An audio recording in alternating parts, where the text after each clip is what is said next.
New pastors. You might be one or you might be getting one. We've got some tips for you today on the Church Revitalization Podcast. Hello, and welcome to the Church Revitalization Podcast, brought to you by the Malphurs Group team, where each week we tackle important, actionable topics to help churches thrive. And now, here's your hosts, Scott Ball and AJ Matthew. Welcome to the Church Revitalization Podcast. My name is Scott Ball. I'm joined by my friend and co-host, AJ Matthew. AJ? Yes, it's a good day to be on the podcast. Yeah. And thank you guys for listening. We're talking about new pastors. So, AJ, you were looking at some data recently. I won't put you on the spot to give me the specific numbers, but there's a lot of turnover right now in churches. Guys who are leaving their existing jobs and taking something new, churches that are having some turnover and so on. It's normal, but there's just more of it, I think, coming out of the pandemic. People reevaluated and said, I think I want something different. I want to live somewhere different. I want to have a different job, or so maybe someone retired. And so now someone who was an associate pastor is becoming a senior pastor. There's just a lot of movement. So we thought we might talk today about what are some best practices for onboarding.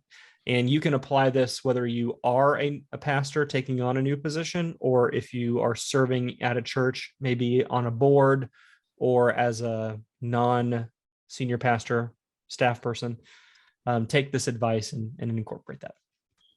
That's right. 3 tips for onboarding a new pastor. So we'll keep it short and simple for you this week, but I think these are some things that a lot of churches could employ. So it'll be good. And we'll talk more about maybe those statistics that got this idea in mind in a soon future episode.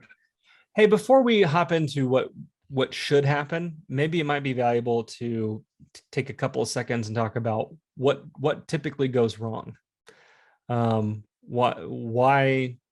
Why is there such a high turnover rate? I think I was talking to someone in North Carolina who works for the state Baptist convention there, and they were telling me that the current average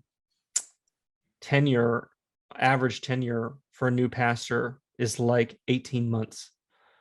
You mean like new first-time pastor, or pastor that comes into a new church, just like taking a new job? That comes into a new church. Yeah. Okay.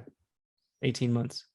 So are we dealing with like rebound pastors? They've had a pastor for a long time. They end up making not the best hire. He's not there that long. He leaves. Then maybe they get more of a long time guy. Could be that. No, well, I mean, that's just the average. So you've got some things that don't work out. There's probably a lot of different reasons, but when it doesn't work out because he didn't onboard the right way, the problems may actually go all the way back to hiring, which is not what we're covering today. But assuming they got the right guy, what could cause a failure to launch? Maybe we could spend just a couple minutes here. The first thing I would say on that is this idea that a guy comes in guns blazing. And that's the obvious one, I think, where people will go, I've just come in, and both the church views this individual as sort of the savior of the church, and sometimes the pastor allows that sort of mantle to be placed on him. Like, I am awesome. I am going to turn this thing around. It's a mistake. So it could be, sometimes churches either look for a carbon copy of what they used to have or the opposite of what they used to have. And either of those could be failure points as well, because maybe the carbon copy maybe the original wasn't that effective, and neither is his mirror image. And then on the other side, the opposite person, maybe they're just not ready for that. They think they are, but they're not, which actually kind of hits one of these statistics, Scott, that you said I was looking at earlier, that 29% of pastors who have considered leaving their getting out of ministry altogether is due to misalignment on vision with the church. So there's a disconnect. There's disunity between he as a leader and, probably generally the leadership of the church, or maybe even the whole congregation, which it could be that, they brought him in as the opposite of what we used to have. like, yes, we want to do something different, but maybe we don't once we start really seeing what that would be. Yeah, I think that's absolutely right. These are things that I think people generally know, but they don't abide by it. And so what we want to talk about today is, how do you do it right? How do you make sure you don't go in guns blazing, doing too much too soon? How do you make sure that you can, once you're hired, but how can you generate alignment with people? It may naturally be there to some degree. Some of it may take a little bit of work, but you can build alignment. We do it all the time with churches. So let's get this onboarding thing done the right way. And there are 3 strategies we think you can employ to do that. So let's start with the first one, AJ. Yeah, the first one is to just take the first 6 months, and there's different schools of thought and ideas on this. 6 is not like a magic number, but it's a good enough time to build relationships first and not focus on really tons of strategy development. So, which this is a strategy. To not focus on strategy is still a strategy. Yeah. So work on those relationships first. Really get to know the people, especially influential leaders, and of course staff teams and board members and all this. Kind of working your way from the top down, and the people that you're really going to be working closely with. Focus on the relationships. We just finished this 4-week series on the DISC, all these personality types. And even for me, we've talked about this a lot, studied this a lot over the years, Scott. It was really helpful for me to take the last 4 weeks and just consider that. And I'm looking at people differently now that I relate closely to. So you as a new person or a board member with a new pastor, take the time to really kind of understand what makes them tick and how they operate, how they respond to things, how they talk about ideas or lack thereof. Yeah, because it's just going to help avoid some of the pitfalls that a team might have with a new member trying to immediately tackle big topics together or big projects together without really understanding how the other person communicates and how they relate. So I think that's super valuable to just like, what, we're just going to get to know each other for a little while. Then we'll take on the big tasks together. Totally. So within that first 6 months, if you have a board, an elder board, or a deacon board body, or a council, whatever it is, I would highly encourage you within that first 6 months to schedule a retreat together. And yes, there's going to be an agenda that probably includes some shop talk and maybe some strategy development, some visioning or things like that, or just alignment, getting on the same page on an existing vision or strategy. All of that is good. We obviously are fans of that. We'd love to do strategic envisioning in that environment if you haven't gone through something like that. But more important than that is making sure that retreat isn't 5 minutes down the road. Make it two hours down the road, so that you have to ride in a church van together and talk about your family and talk about your pets and talk about your jobs. And not talk about church. Make sure you have to stop for a meal somewhere on the way there. So all of that non-planning, non-structured time, those things are really, really important. You need to prioritize building friendships with these people who are in key leadership positions. It will make or break your whole tenure. And it starts at the beginning. People will form an impression of this pastor, whether that's you or you're on the other end of that, really early on. And it's going to be really hard to reform whatever that impression is.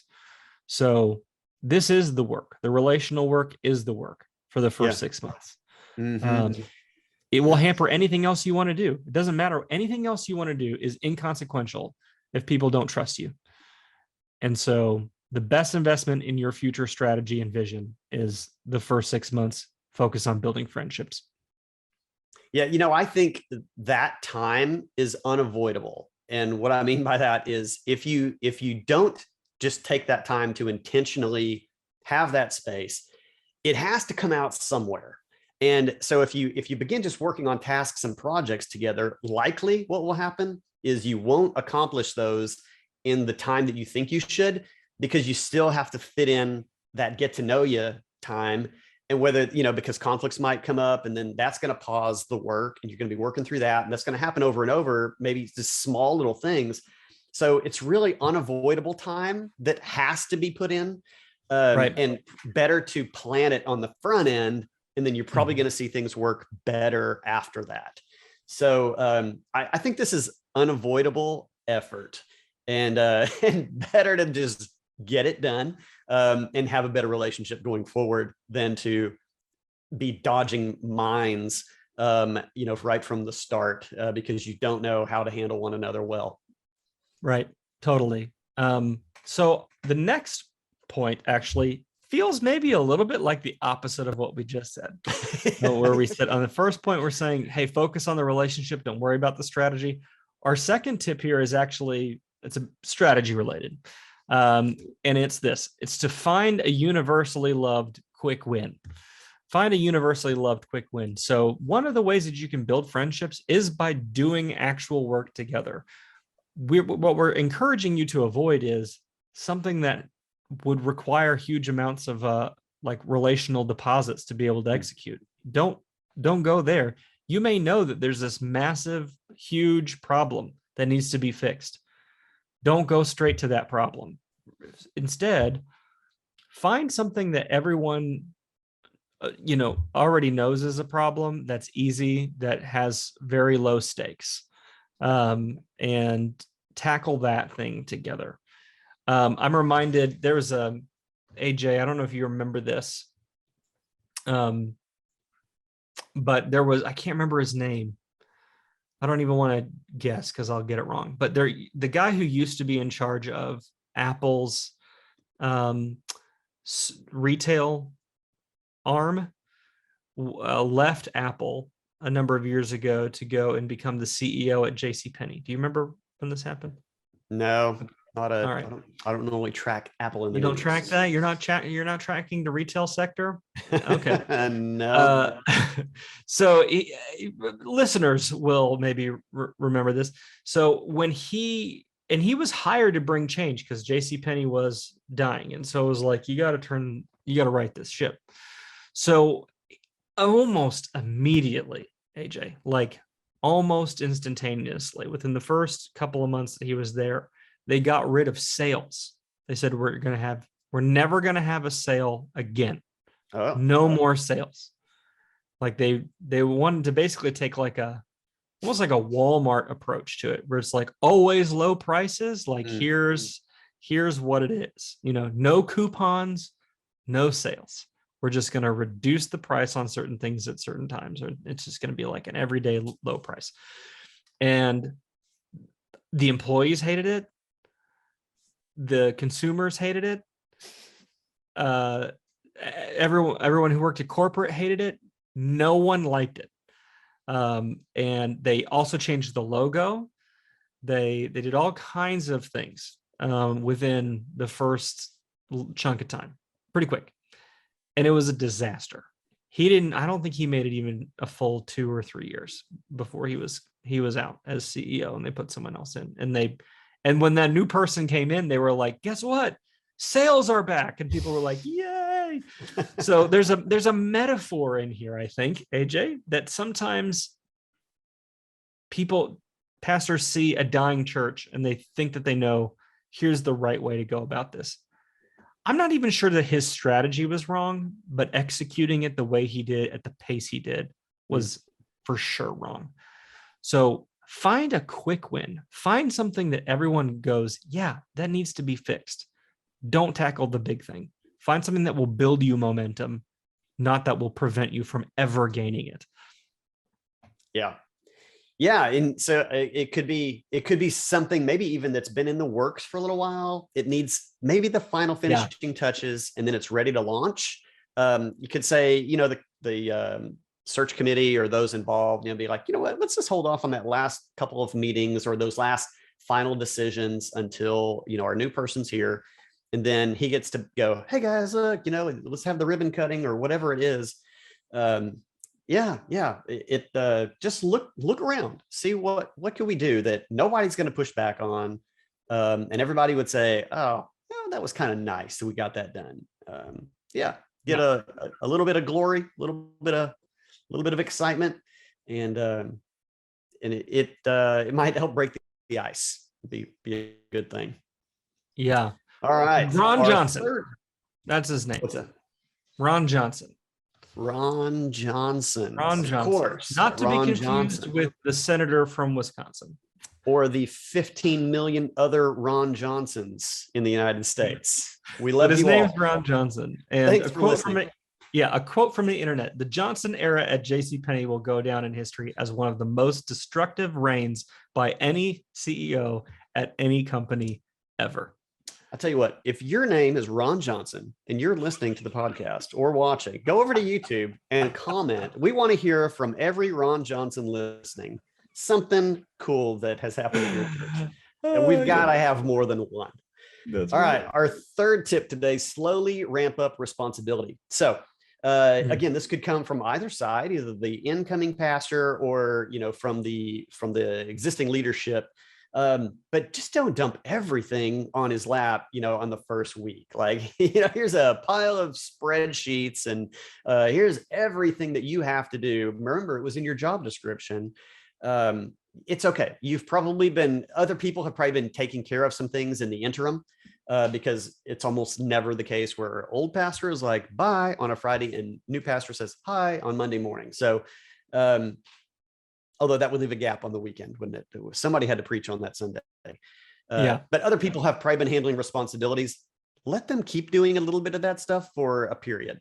And, again, this kind of goes back to some of that relational development as well. Get to know the people that are on the boards before you take over some other area that somebody has been taken care of. So this isn't going to kill you. It's okay for you to keep these tasks going for a little while longer. And let this person get their feet on the ground, get settled in. Yeah. So there's actually two side benefits if you will employ this tactic. One is you're not going to take on too much too soon and kind of start to burn yourself out. So that would be good. And, connected to that one, as we've talked quite a bit about, if you're focusing in on doing a bunch of tasks and taking on a bunch of responsibility, something is going to suffer. And that something is usually the relational thing, which we've already established should be priority number one for your first 6 months is the relational development. So on the one hand, there's that. Secondly, what is the quote from Jurassic Park? I don't even know why I'm asking you. You don't know anything about pop culture. What is it like?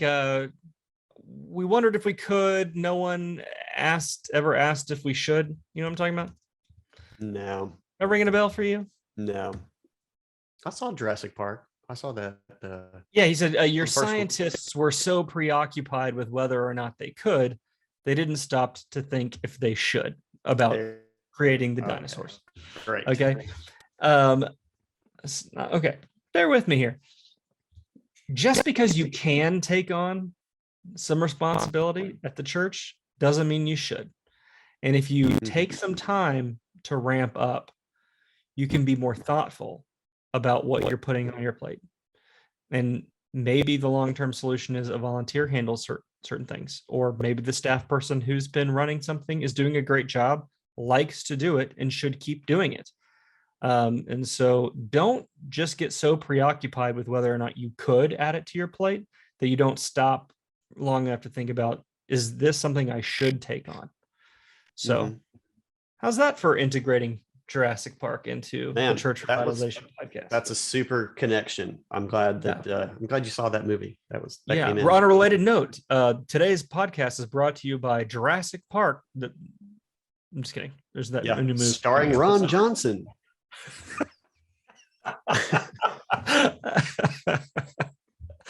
So yes, I don't think we needed Jurassic Park for the old adage, just because you can doesn't mean you should, but I'm glad that you were able to make that connection for the listeners. And the I can't be the only one who's a fan. That's right. Ron Johnson is. So slowly ramp up responsibility. Please, in the comments, if your name is Ron Johnson and you like Jurassic Park, let us know. We have a prize for you this week.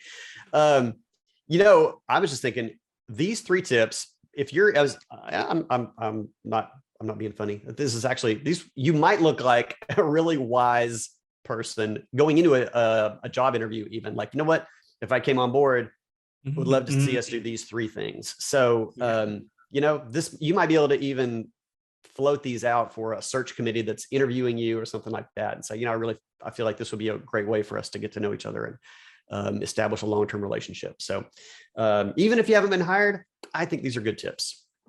Totally. That's a great idea. I love that. Yeah. Sort of like a bonus. Hey, if maybe you aren't a new pastor, maybe you aren't getting one, but you would like to become a new pastor somewhere else, incorporate these strategies into your interview process, and you'll look like a real hero. Yep. You don't have to give us credit. Yeah, that's for sure. So where can people find this show notes today, AJ? I'm glad you asked that, Scott. If you go to malforsgroup.com/140, that is this week's episode number, then you will find the show notes for this episode. We would love to see you over there on the malforsgroup.com hanging out. If you have any questions, you can hit that chat button in the lower right-hand corner, and we'd love to answer those for you live and in person right there on the website. But if you have something else, comment on YouTube. We would love that. Share, like, subscribe over there. Especially if your name is Ron Johnson. Absolutely. Thank you all for listening this week, especially you, Ron. We were glad you were here, and we'll be back with you next week.